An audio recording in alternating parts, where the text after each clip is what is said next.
ભગવાન શંકરે વિચાર કર્યો કે શાસ્ત્ર જો યોગ્ય વ્યક્તિના હાથમાં નહીં જાય તો અર્થનો અનર્થ કરી નાખે, સમાજને અવળા માર્ગ તરફ વાળી રાખશે. અને ભાગવતમાં ઘણી એવી કથાઓ છે. એક લીલા આવે છે ચીરહરણ લીલા.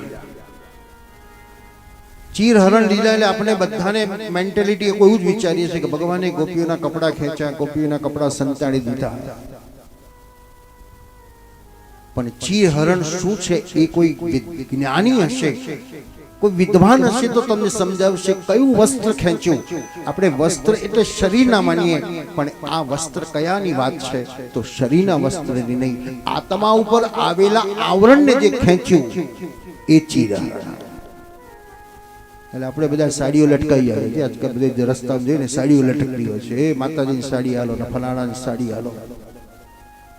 એ અહંકાર આલો, તમારો અભિમાન આલો, રાગ દ્વેષ મૂકી દો.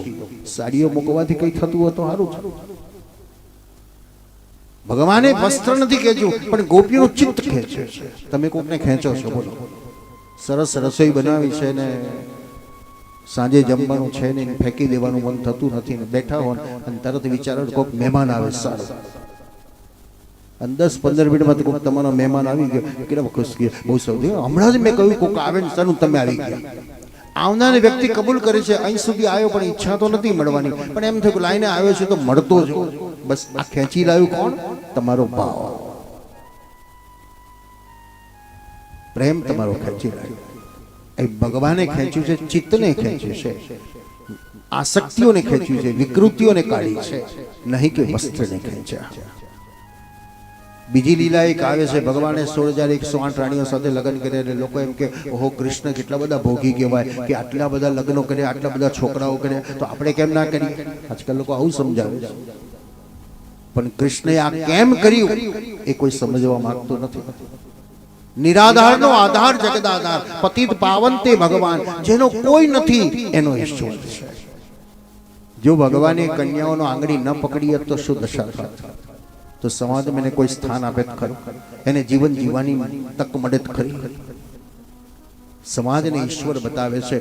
ઉગતાને તો બધા પૂજવા જાઓ છો પણ આથમતાને પૂજો. આપણે આથમતાને સામું જોતા નથી, પણ એનો એ જ ફરી કાલે આવવાનો છે. ફરી પાછા આપણે એને પૂજવા જતા હોઈએ છીએ. એક સમય અજ્ઞાનતાની અંદર આપણે સમાજ વચ્ચે એટલું વૈમનસ્વ ઊભું કરી નાખ્યું. પરિણામ એ આવ્યું કે આજે સાહેબો થઈને બેઠા આપણે બધાએ નીચી મોછ રાખીને સલામો ભરવી પડે છે કે નહીં? સાહેબ સાહેબ કેવું પડે છે. કોઈનો અનાદર ન કરો, શાસ્ત્ર એક જ કહે છે, પણ આપણને સમજતા નથી આવડતું, સમજાવતા નથી આવડતું. છૂતના પ્રપંચોની અંદર આપણે સમાજને કેટલો દૂર ધકેલી દઈએ છીએ. પુષ્ટિ માર્ગની અંદર અપરસ શબ્દ છે. બોલો, તમે ભગવાનથી પણ તમારા પરિવારને કેટલા દૂર કરી દીધા. તમે સેવા કરતા હો ને નાનો છોકરો આવે તો માં શું કહે છે? દાદી એ આગો જ. પછી છોકરો કોઈ દર હવેલી દર્શન કરવા જાય ખરો? અરે બાની જોડે જવાનું જ નહીં, બા હડે હડે કરે છે. નથી એને પ્રેમથી વાળવાની જરૂર છે. બેટા ઠાકોરજીની સેવા કરો, આવી રીતે ઠાકોરજીની જારીજી ભરી લાવો, ઠાકોરજીની માળાજી સિદ્ધ કરી આલો, ઠાકોરજીનો મેવો સિદ્ધ કર્યો. આજે એક પગથિયું ચાલ્યો છે તો આવતીકાલે બીજું પગથિયું ચાલશે ને ચાલશે. પણ આપણે વાળ્યો જ નથી. પછી આપણે એમ કે આજકાલ તો કોઈને સેવામાં રસ જ નથી. પણ ક્યાંથી હોય? તમે એને સેવાનો રસ ચખાડ્યો છે ખરો? જીવે રસગને મધુર પ્રિયાત્વા સત્યમ હિતમ ત્વા પરમં વદામિ. આવર્ણયેથા મધુરાક્ષરાણિ ગોવિંદ દામો ધર્માધવેતિ. કેવું સરસ સમજાવે છે માં દીકરાને સમજાય. બેટા બહુ સરસ છે, જરાક ખાને ચોકલેટ આપીશ, ખાને. અને એક વાર દીકરો ખાધા પછી વાડકી કેવી ખેંચી હવે બધું હાલ દે. એમ આ માં બુદ્ધિ છે અને મન એનું બાળક છે. એ ઇન્દ્રિયોને સમજાવવાની છે.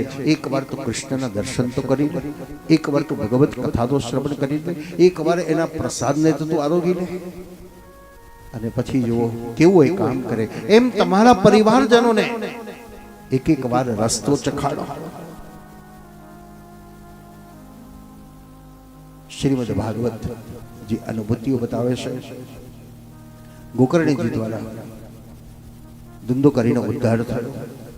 વક્તા અને શ્રોતાના કેટલાક નિયમો જે બતાવ્યા. પ્રથમ સ્કંદની કથા આવી. વ્યાસીએ 4 વેદોની રચના કરી, 18 પુરાણોની રચના કરી, પણ વ્યાસજીને સંતોષ ન થયો. બોલો આજે આપણને ક્યાં સંતોષ છે? દુકાનો ખાલી કરી કરીને આપણે બધાએ ઘરો કેટલા ભર ભર ભર ભર ભર કરીએ છીએ. જે નવું દેખાય લઈ આવે, નવું લેખાય લઈ આવે, પછી એને વાપરવાનું નહીં, જોવાનું નહીં, કશું મને મૂકી રાખવાનું બસ. કારણ સંતોષ નથી. નવું નવું બજારમાં આવે છે ને દોડાદોડ કરીએ છીએ. વિજ્ઞાન અદ્ભુત પ્રકારનું સુખ આપે છે, પણ વિજ્ઞાનનું સુખ કેવું છે? ક્ષણિક છે.